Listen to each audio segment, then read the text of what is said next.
Hello, and thank you for joining us again today. We've been talking about the power of a positive confession. You see, words are powerful. As 2 Corinthians chapter 4 and verse 13 says, I believe and therefore I spoke. We unconsciously confess what we believe. If we're always talking about sickness, it's because we believe in sickness. If we're always talking about failure and weakness, it's because that is what we believe. If we're always talking about lack, it's because we believe in lack, which then becomes reality in our life. As Matthew 12:34 says, for out of the overflow of the heart, the mouth speaks. What is within us will come out. Faith is what you believe in your heart. We then speak forth what we believe. And so we need God to give us a greater measure of faith, to birth a greater faith into our heart. Our words, which are powerful, produce the kind of life that we have. If you're always talking about sickness, you'll always be sick. To a large extent, and to quote Don Gossett, what you say is what you get.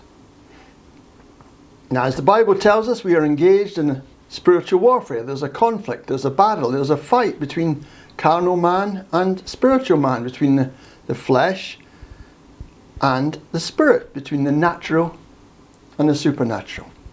The senses may say that we have no money, we need finances, yet the word says, my God will meet all of my needs. With God all things are possible, and greater is He that is in me than he that is in the world. There's a conflict, there's a struggle going on, and to win the victory, we need to refuse to believe what the senses say, to refuse to have my life governed by my circumstances.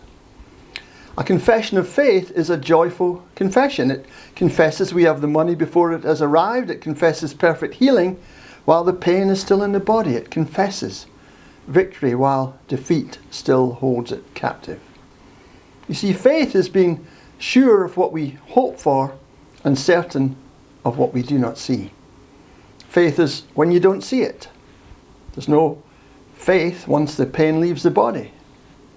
If you keep questioning your healing, declaring nothing seems to have changed, then you negate your faith. Faith is demonstrated when it is contrary to the senses, contrary to the natural. Faith is deciding to take God at His word, whereas doubt is deciding not to take God at His word. Doubt is the opposite of faith. Our decision to believe God must remain firm, no matter how frightened or unsure we may feel about the outcome of the matter. If God says it in His word, it has to be true, for God cannot lie, and the Bible is the truth. We will continue this next time. Thank you.